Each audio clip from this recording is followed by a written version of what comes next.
Welcome to the PA Books podcast. PA Books is a production of PCN, the Pennsylvania Cable Network. This program features interviews with authors of books on Pennsylvania people, history, sports, business, nature, and politics. We hope you enjoy this podcast.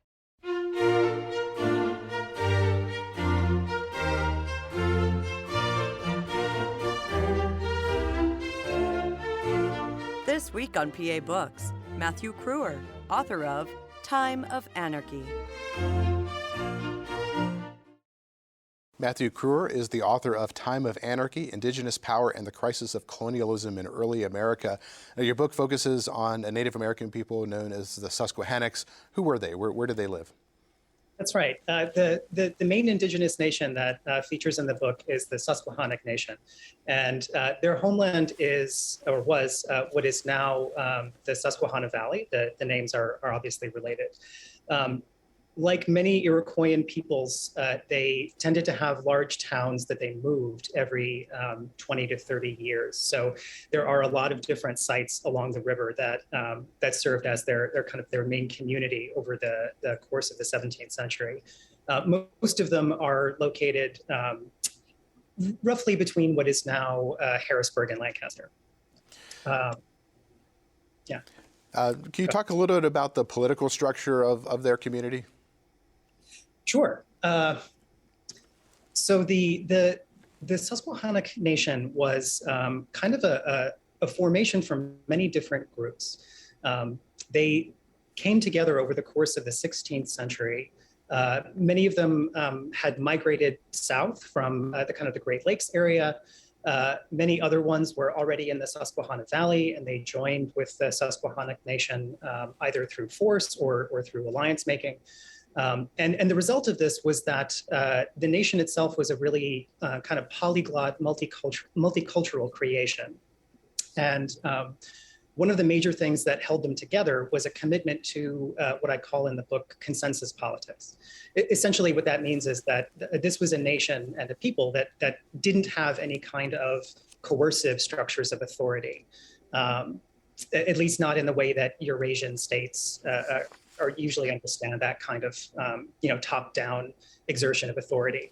Instead, what they had was different combinations of elder figures, both male and female, who wielded authority because of their reputation, because of the accomplishments that they had done in the past, because people trusted them and believed that they would be good leaders. And those elders engaged in a never-ending process of trying to convince all of the people of the Susquehannock Nation that the decisions that they made were good ones. And so there are a lot of different observations in the records of Susquehannock people just deliberating on all kinds of different issues that were facing them at extraordinary length for sometimes days at a time. And they were known, at least one observer said that the process of this consensus building was such that if there was any kind of controversial issue, something that they couldn't eventually settle on, build a consensus toward, then they would just kind of set it aside, that they actually would not go so far as to create a division in the community by making that controversial decision.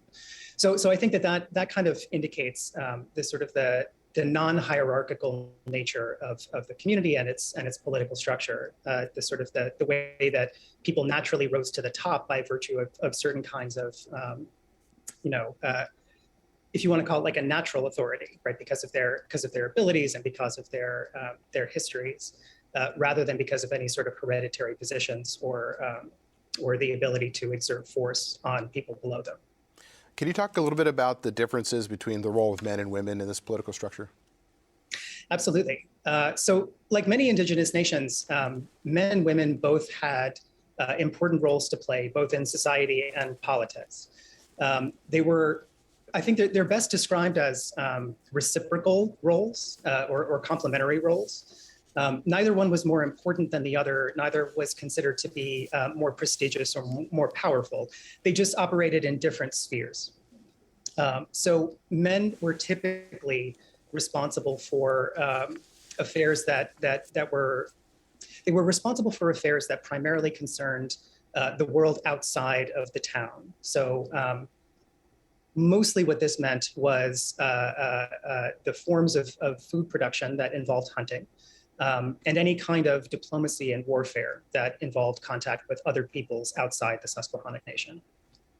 And generally speaking, men were, or at least male leaders, were divided into sort of two different types. On the one hand, you had what scholars usually call civil chiefs, or sometimes peace chiefs.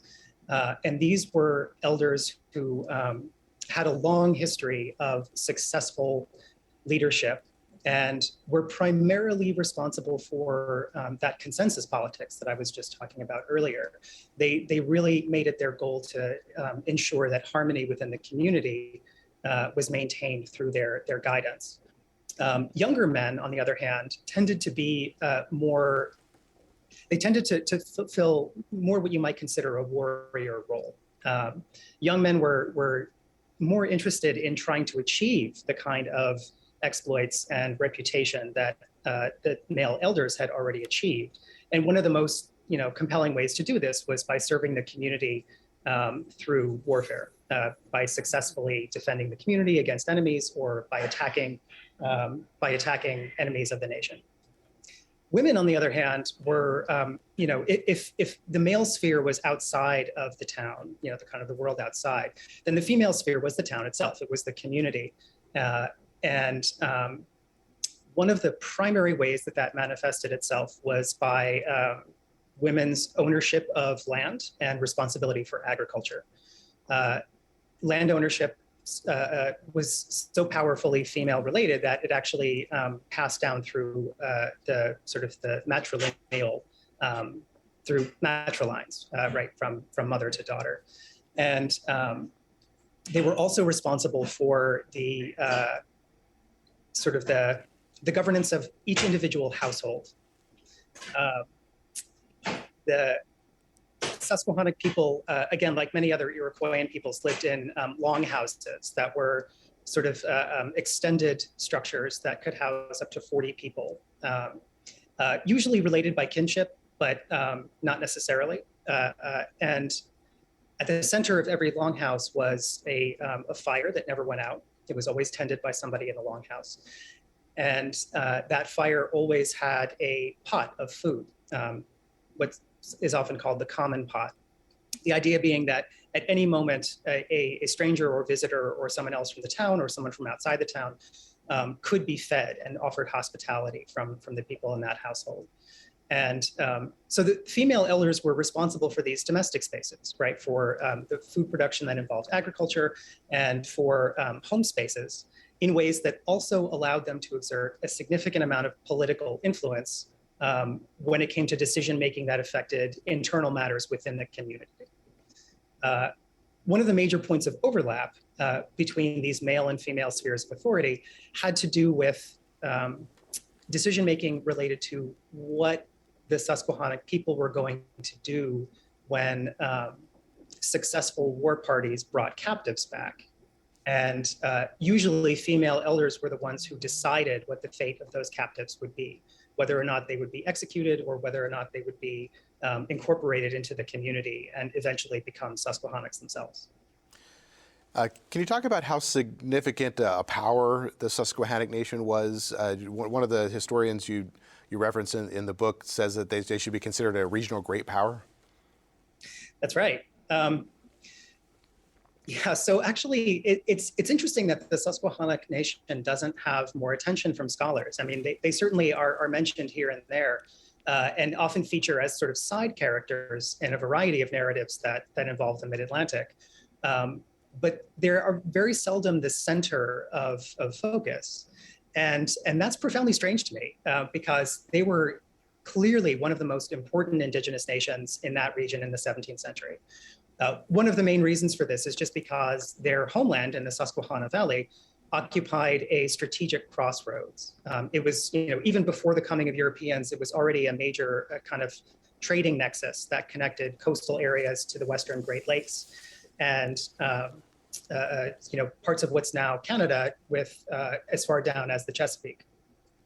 When Europeans arrived, it was the Susquehannocks' luck that multiple different European groups all tried to set up within spitting distance of their homeland. So the Swedish set up New Sweden in the Delaware Valley. The Dutch set up in New Amsterdam, what's now New York, and also tried to contest the Delaware Valley with the Swedes.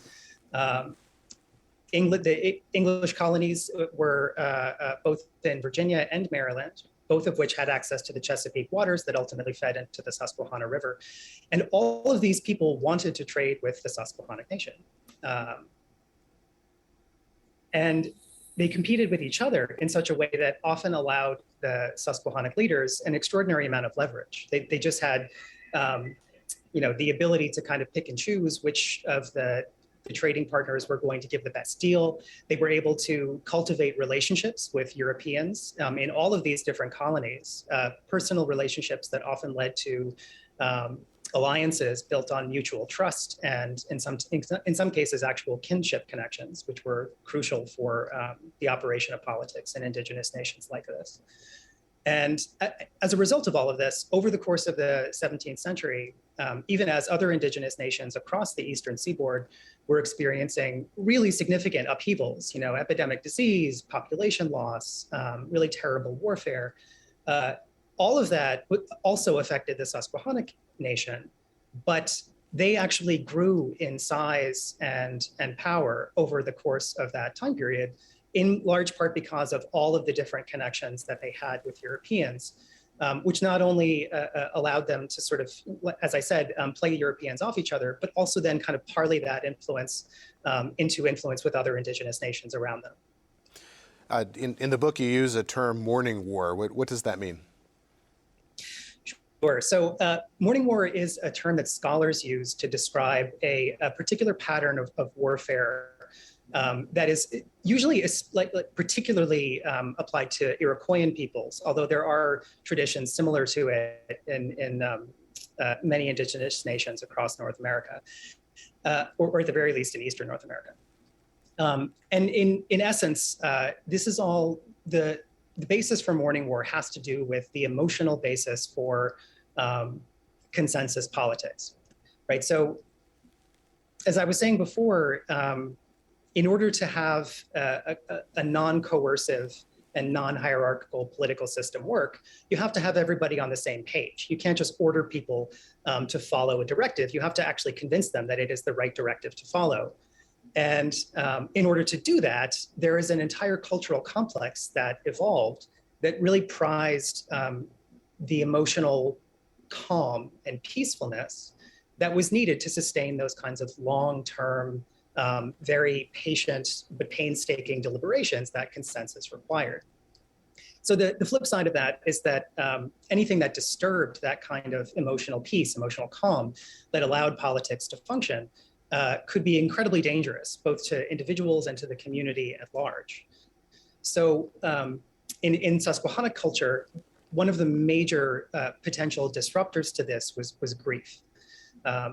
Grief, there's indications that grief was such an incredibly profoundly destabilizing force that that Susquehannocks believed that if untreated through some manner, if untreated, that the grief could actually drive a person insane with kind of that combination of loss and even rage, that they would kind of self-destruct.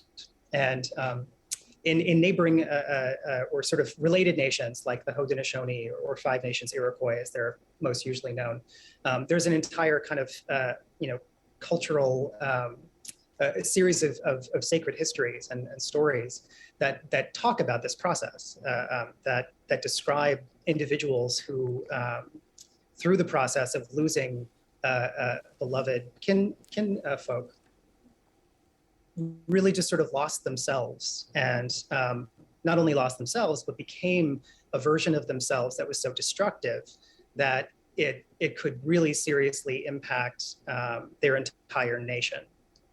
So this was the sort of the freight that grief had. And Susquehannocks developed multiple ways of dealing with grief, right? They had a whole bunch of different ceremonies that they might perform in order to help a bereaved person get over their loss.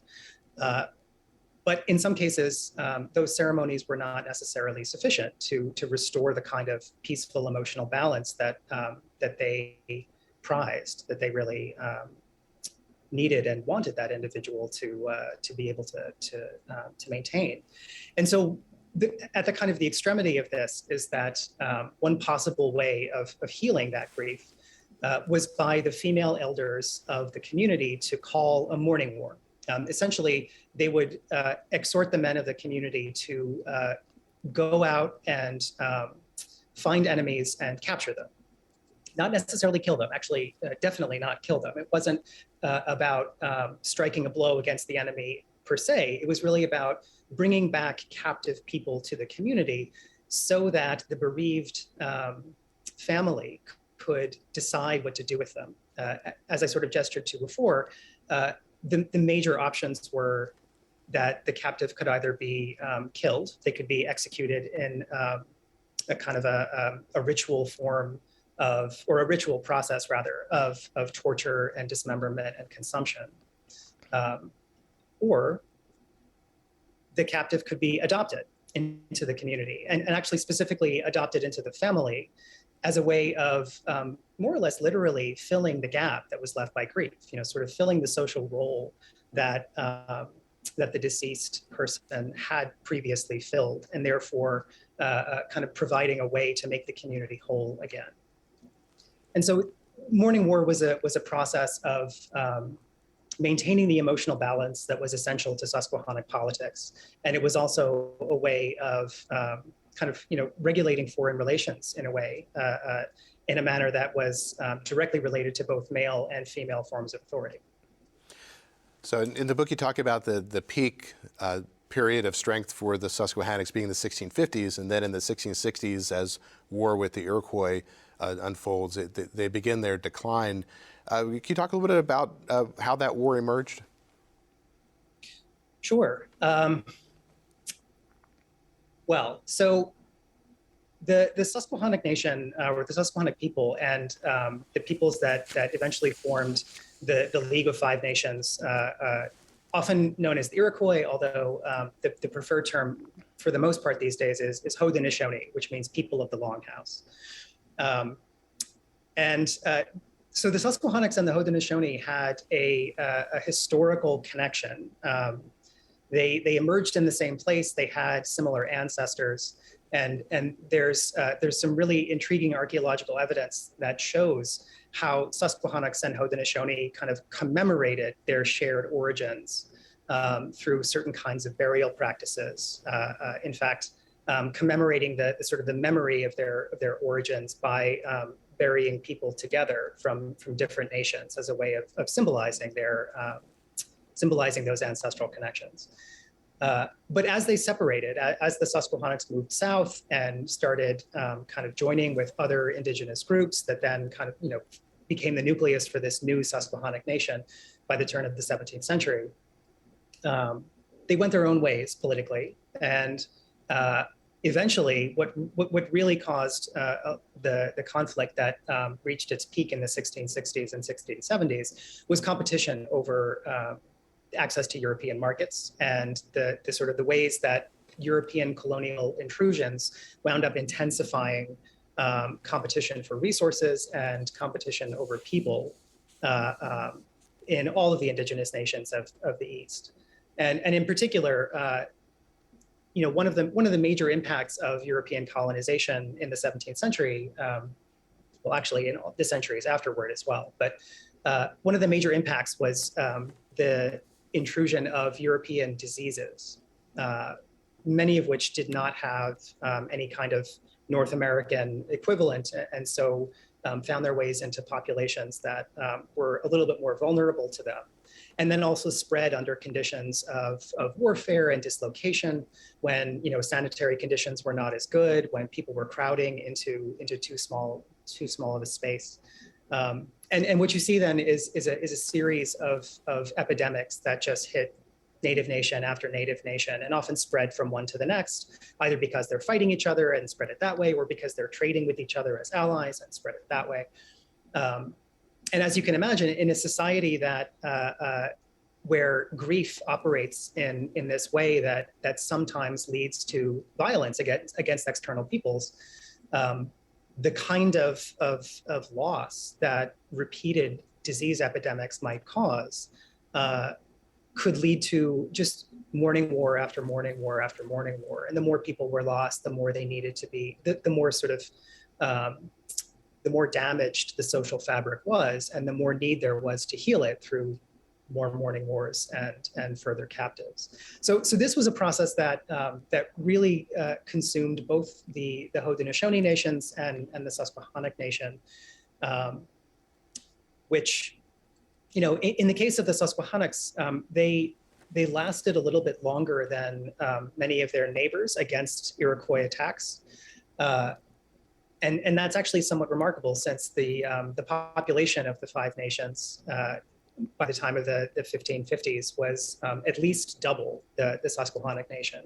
And still they held out longer than many other groups, partially because they had all of those European allies. They had access to you know, weapons, and they had access to, in some cases, actual manpower. The Maryland militia, for example, once helped to defend the Susquehannock town from a Haudenosaunee attack. But nonetheless, the Susquehannocks did lose ground over time. And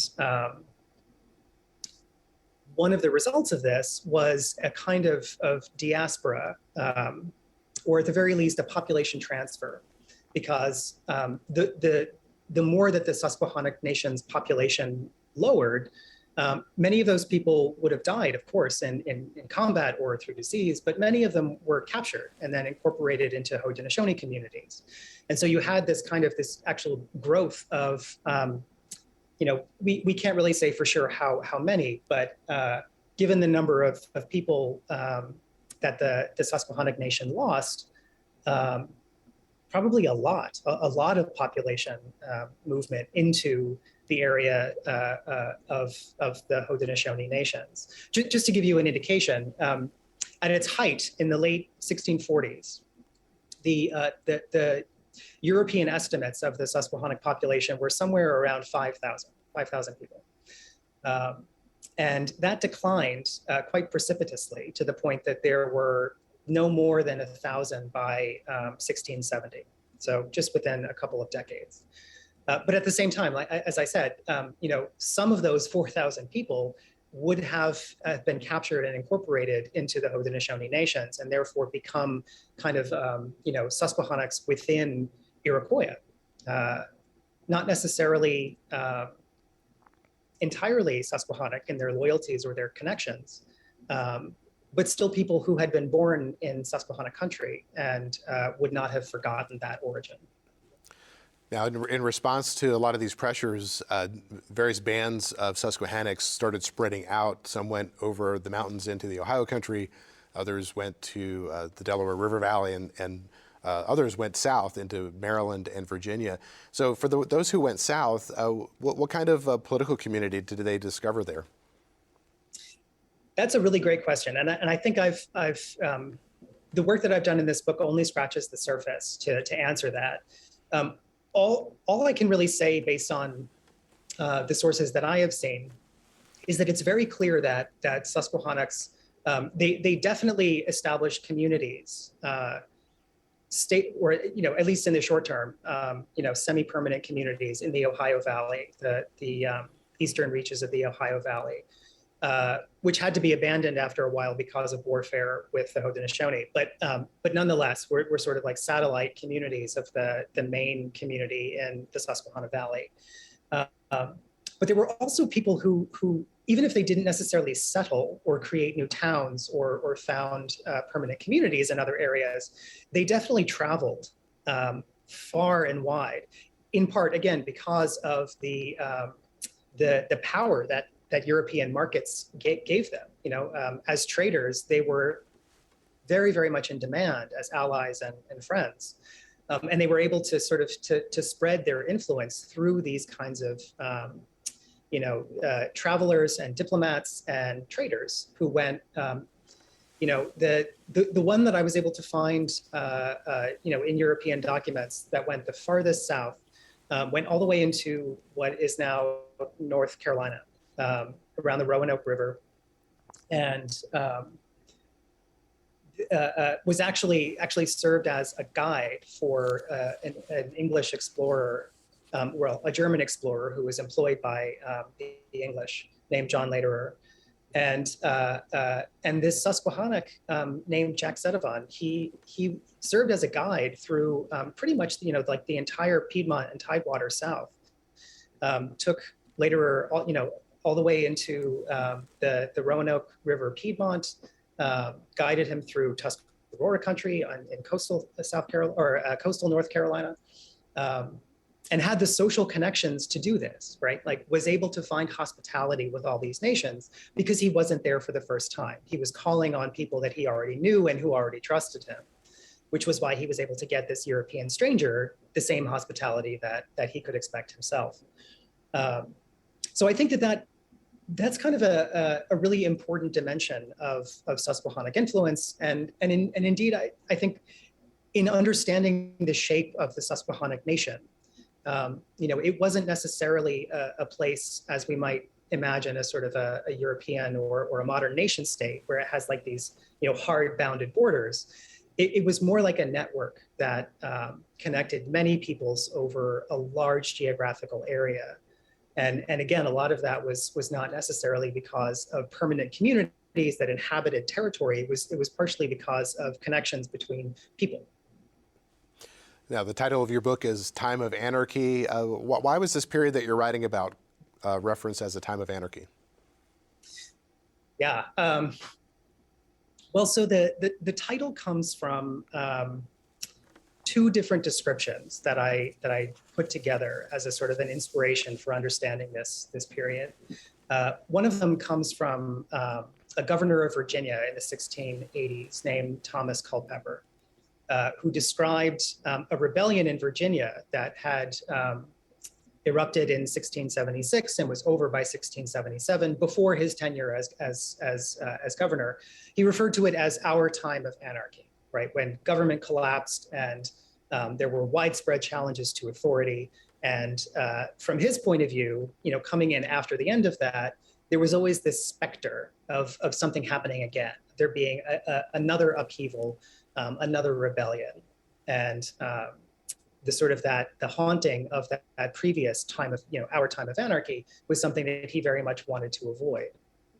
The other description comes from an indentured servant who wrote one of the few direct descriptions of the Susquehannock people. And he described, to a European audience, he described their form of government, that process of consensus politics, as anarchy. From his point of view, there was no king, there was no magistrate, there was no way to enforce any kind of decisions.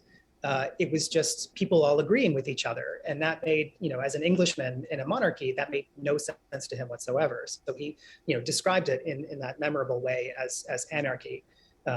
Sort of evoking this Hobbesian state of nature.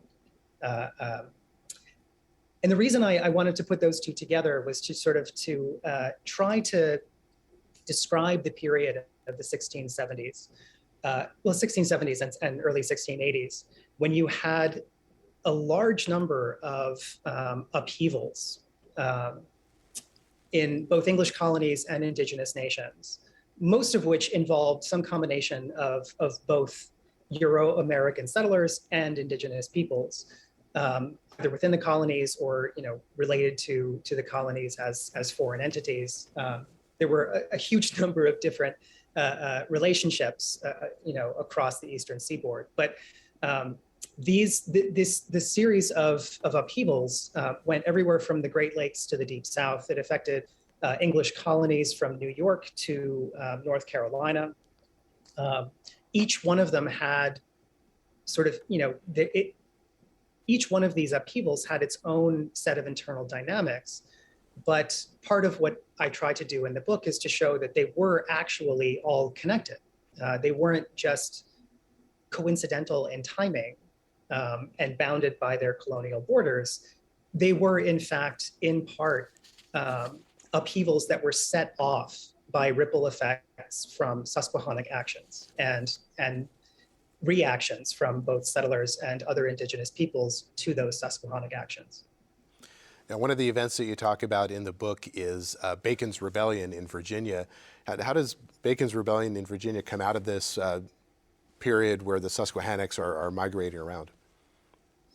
Yeah, Bacon's Rebellion is, it's a famously, among historians, it's a sort of a famously complicated event. The historian Edmund Morgan once described it as a rebellion with a multitude of causes, but no cause.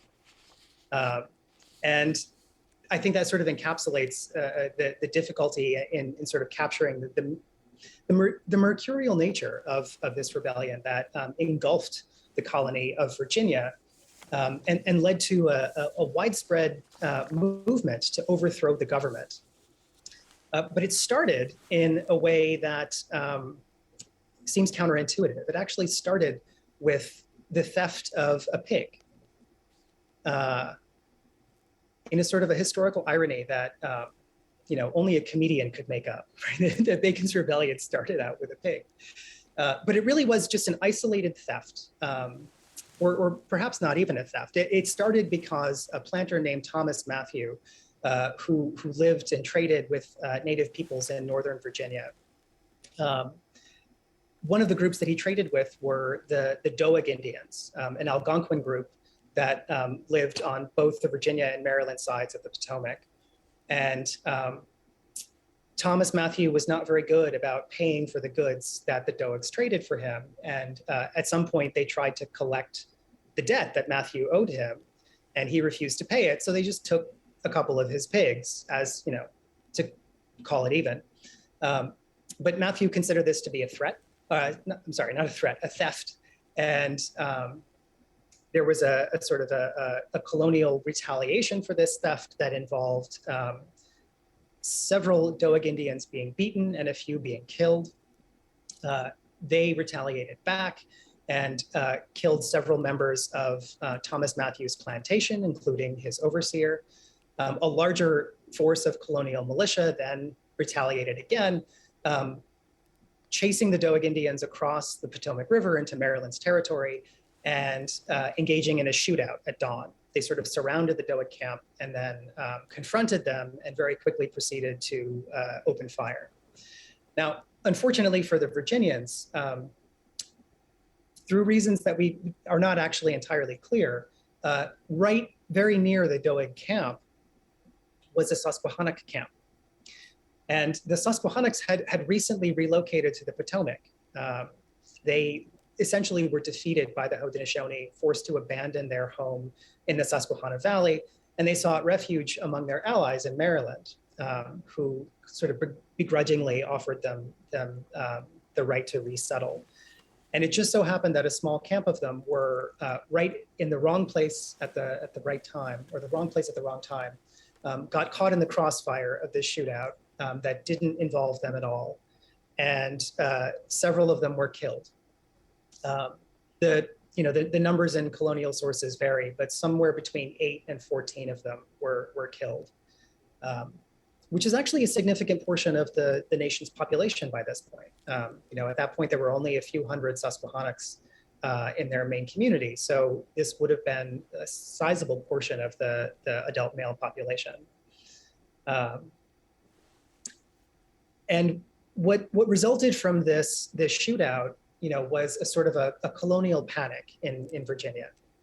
Virginians were not afraid really of the Doeg Indians. They were too small and apparently not threatening enough, but they were afraid of the Susquehannocks, partially because they had a long history with the Susquehannocks and they knew what they were capable of. So after a period of time, the Susquehannocks started raiding the Virginian frontier and attacking colonists in their homes.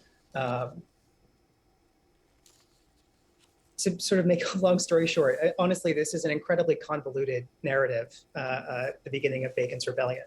But Susquehannock attacks wound up galvanizing a movement among certain segments of the settler population who essentially were just so angry that their own government could not formulate an effective military defense of the colony that they decided to take matters into their own hands. They formed an extra-legal militia, which they called the Volunteers.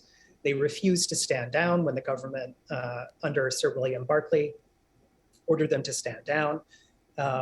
They chased the Susquehannocks whenever they could find them.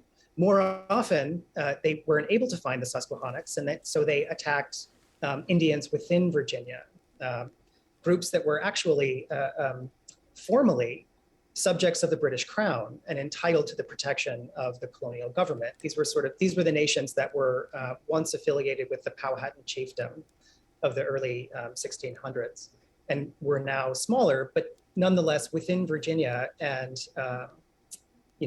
not groups of people that any random settler could just decide to go to war with.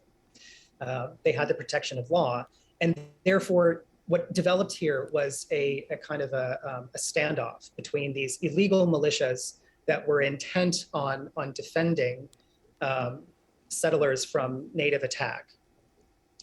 Right? Defending in this case means by attacking all natives anywhere they find them. On the one hand, you have that group, right, that is very, very committed to this anti-Indian crusade. And on the other hand, you have the kind of the forces of the government, which are not necessarily pro-native, but they are pro-law and order. And they will not tolerate this kind of illegal usurpation of government authority to, over decisions involving war and peace. So that's where Bacon's Rebellion comes from, really, is that it's sort of this snowballing series of violent incidents that eventually lead to a large-scale confrontation between rebel forces and government forces. Jamestown is taken multiple times. It's eventually burned down. The capital of Virginia is burned down. This is a rebellion that consumes the entire colony, so much so that investigators who come in after the rebellion to write a report on what caused it and what the consequences are, estimated that I think they said something like only about 500 people in the entire colony of 40,000 were unaffected by it, right? Like it involved everyone. And it all started because of this seemingly minor incident with the Susquehannock encampment. And that is a sort of I think a perfect example of the ways that of what I'm trying to get at with this kind of time of anarchy framing, is that you can't necessarily say that Bacon's Rebellion is the whole course of it is determined by Susquehannock actions, right? There's a lot of different players and a lot of different decisions that individuals and groups are making that lead to that large scale rebellion. But it is all directly related. It's a ripple effect from that initial incident with that group of Susquehannocks camped by the Doeg Indians on the Potomac, and the decisions that they made then in relation to their larger community as a result of it. Now, Nathaniel Bacon, for whom Bacon's Rebellion is named, you talk about how he developed an ideology in terms of dealing with the Native American peoples that would influence racial thinking in the colonies. Yes, absolutely. Yes, so Nathaniel Bacon is an interesting character. He as you mentioned, he is the reason why the event is called Bacon's Rebellion in the history books. Although one of the points I tried to make in this book is that he's actually not as central to the rebellion as he is often made out to be. There's, we really should understand it as a much larger, decentralized and kind of chaotic group of different factions that are all, in a fairly anarchical fashion, fashion, jostling for power in this particular moment. But yes, one of the things that he does, in the process of creating this narrative, like from a kind of the perspective of someone like Nathaniel Bacon, Native people are attacking settlers on the frontier. English people are in danger, and therefore something must be done to protect English people. And the logic that he develops from this is not that the Susquehannock Indian nation is a threat, or that they should, that Virginia should go to war with the Susquehannocks. The conclusion he comes to is that all Native peoples are essentially the same. They are all enemies because, they are non-English.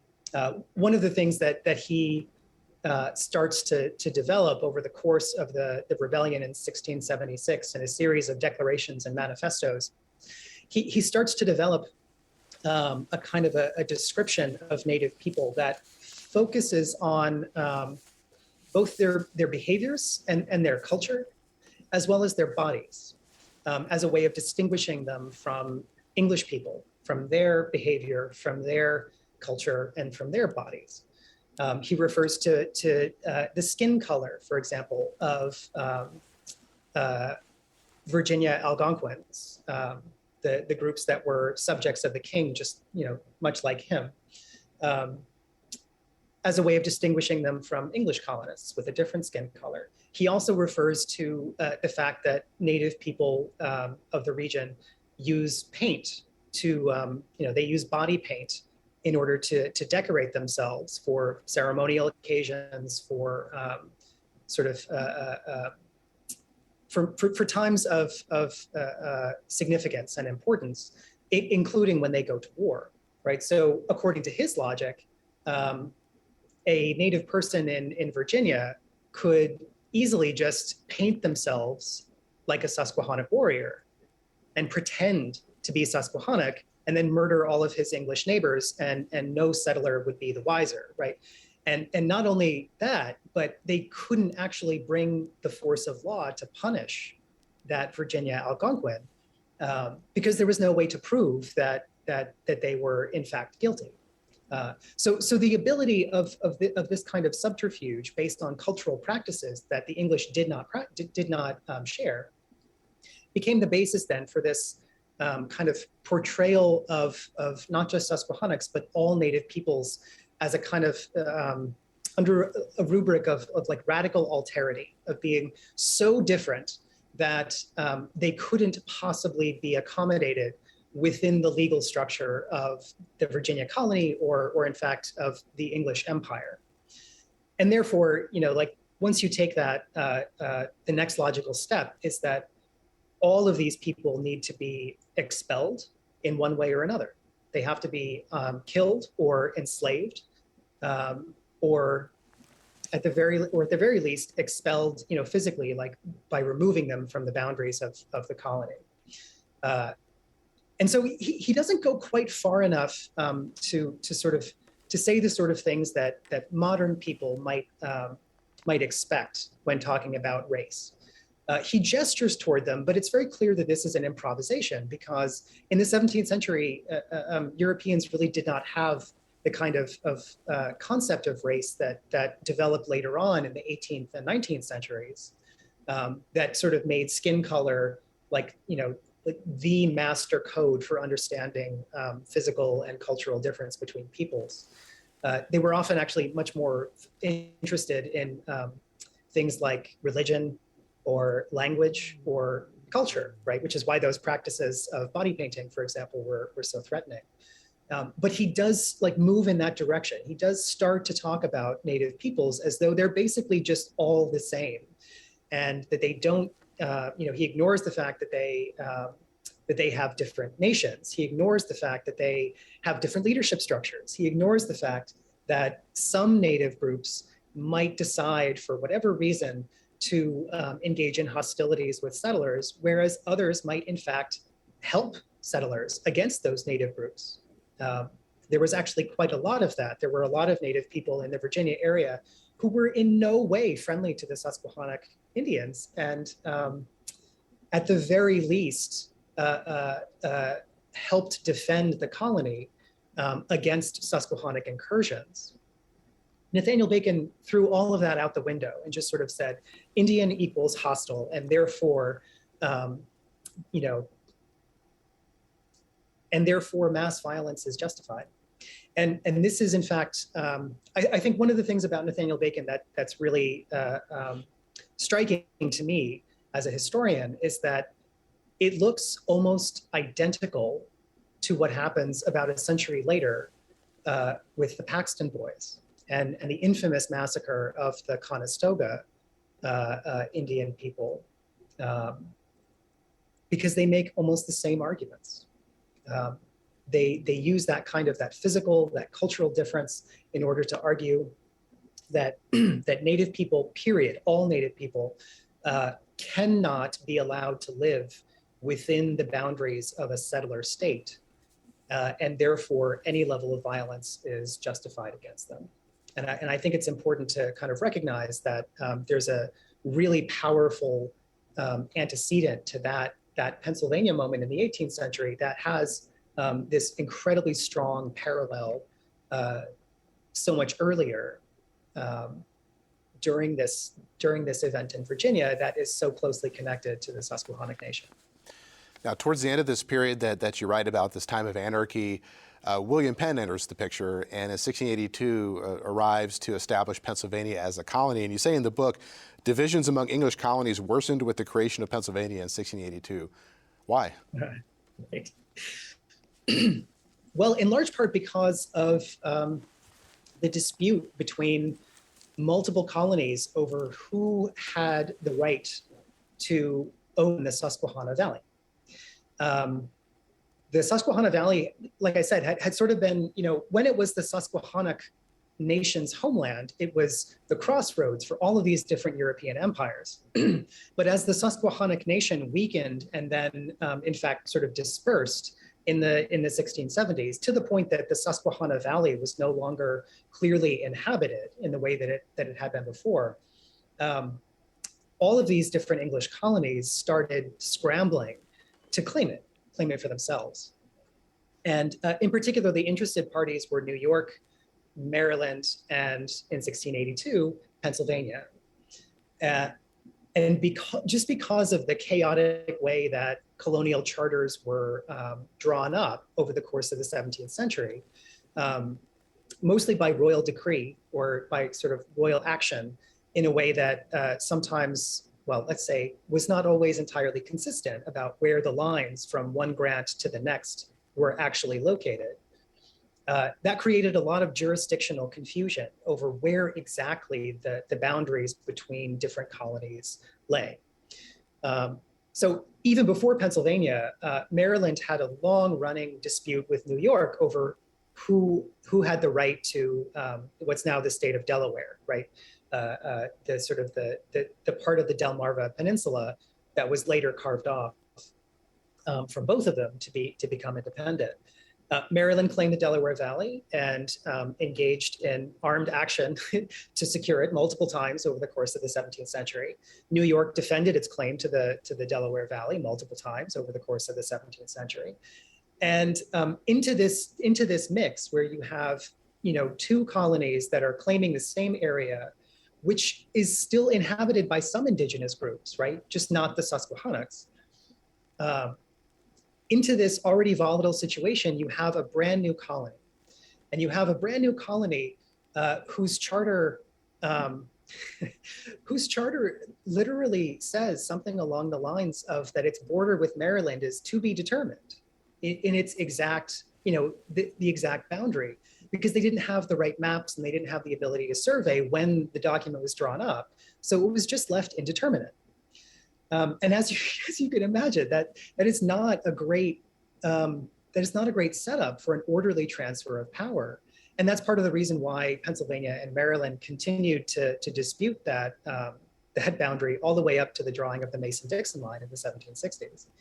It took almost a century to finally work out that TBD in the colonial charter. But in the meantime, the reason why that's significant here, I think, is because all like this jockeying for territorial control and the arguments for sort of legal ownership of the disputed territory in the Susquehanna Valley are taking place in the midst of ongoing political upheavals and warfare between settlers and indigenous nations, including the Susquehannocks, right? During the whole time that Bacon's Rebellion and its aftermath is happening in Virginia, Susquehannock attention is actually much more directly focused on Maryland, and especially the Algonquin indigenous nations within Maryland that the Susquehannocks consider to be really serious enemies. And in a similar kind of parallel fashion, Maryland is also having its versions of Nathaniel Bacon, who are saying, like, we need to defend ourselves against Indians, and if the government's not going to do it, then we need to do it ourselves. There are multiple uprisings, one in 1676, one in 1681, I believe, where Maryland settlers try to overthrow the government because of indigenous violence and its ripple effects. So when Pennsylvania comes into the picture, the entire region is like just a powder keg. It's really chaotic, and there's a lot of settlers who are eager to. There's a lot of settlers whose loyalty to any given colony is not secure, to put it mildly, right? Some of them are willing to overthrow their governments through armed insurrection. Others are just happy to suddenly stop paying taxes to Maryland because William Penn says, well, now you're within my boundaries, you should pay taxes to me. And by the way, mine will be lower, right? That is just a situation that creates a lot of animosity between the Maryland and Pennsylvania governments before Pennsylvania is even really established. There is, in fact, a sort of a brief raid that the Maryland militia mount into the contested territory around, like in the Delaware Valley that William Penn is claiming, and instructing settlers not to pay taxes to Maryland anymore. There's a show of force by the Maryland government that's to try to terrorize the local settlers into retaining their loyalty to Maryland.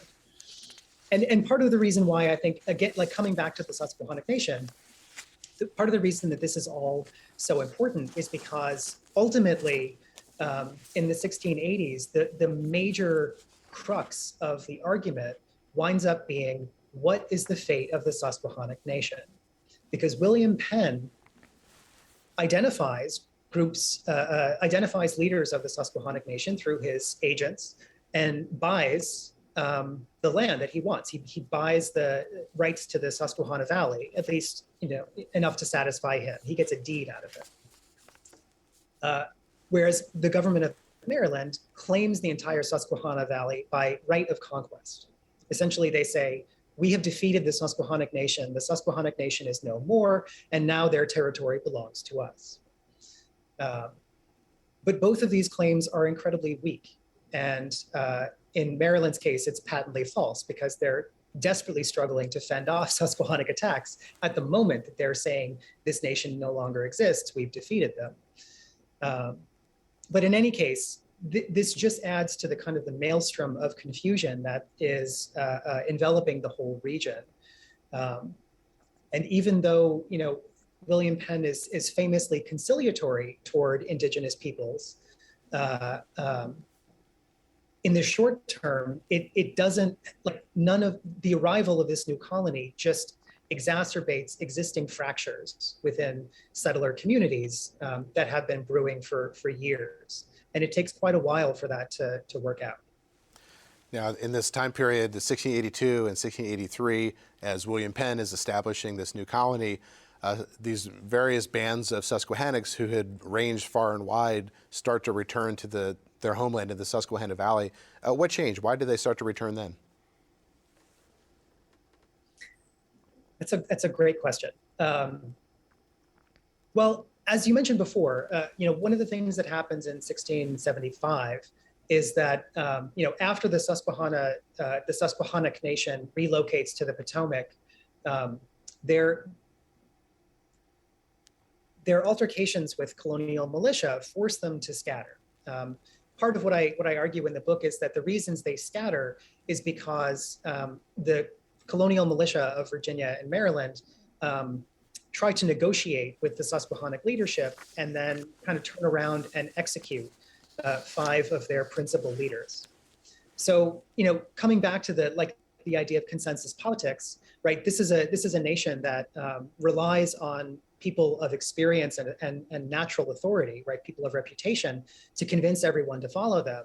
And if you remove 5 of those people all at once, then it's, the most plausible conclusion is then that you have power devolves to lower levels of less established leaders, maybe none of whom actually have the clout to convince everyone to follow them. And so you have different groups that break up, right? Rather than anyone come to fight over who is correct, right? Because this is a political system that prizes consensus. They just sort of agree to disagree, and they go in all of these different directions according to their individual, leadership or kinship groups. But each of those groups follows a kind of a different. They follow a different path for how to survive and come back from this crisis based on whatever leaders they're following, right? So some of them, as like the ones in Virginia, are determined to strike back at settlers in a very direct kind of way.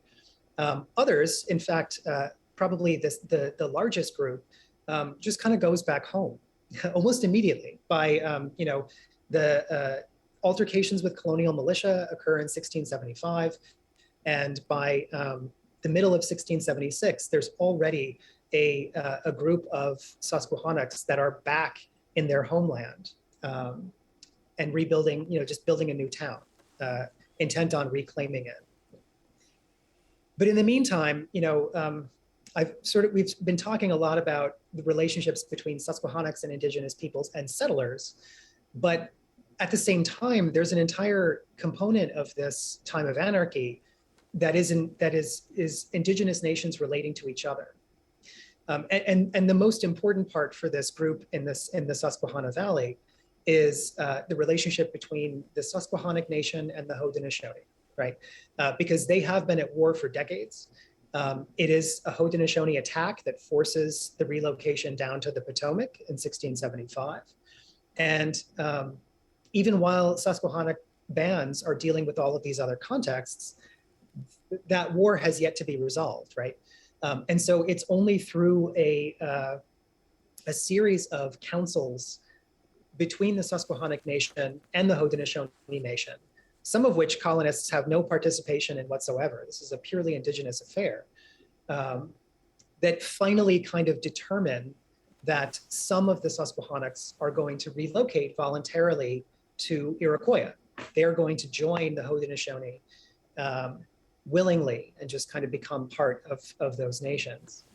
The ones who don't choose to do that, there's sort of there's a fracas that breaks out because the groups of Susquehannocks that decide to migrate north to Iroquois are kind of, it's actually unclear from the sources we have, but it sort of looks like there's an argument that breaks out over whether or not they're going to stay together or be broken up into different Haudenosaunee communities. And the Susquehannocks kind of naturally, understandably want to stay together, and the Haudenosaunee want to split them up. And so fighting breaks out, and ultimately all of those people are taken back to Iroquois as captives, and at least in the short term, don't have the same kind of autonomy that they would have if they had kind of moved voluntarily. However, I think it's important to remember that these people are not going into an alien land, right? They are in fact joining many, many other people who were born Susquehannock and captured in warring wars and became members of Haudenosaunee communities in the decades leading up to this. And so the groups of Susquehannocks that joined them in 1676 and 1677 are in some ways kind of coming back home, not home to a place, but home to people, right? Home to kinfolk and family members that they just haven't seen in a while.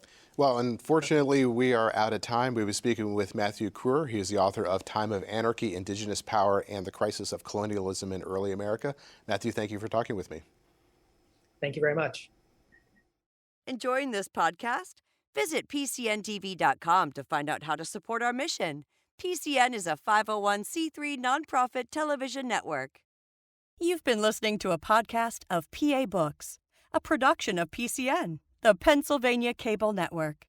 Full episodes of PA Books, as well as other PCN programs, are available to stream with the PCN app.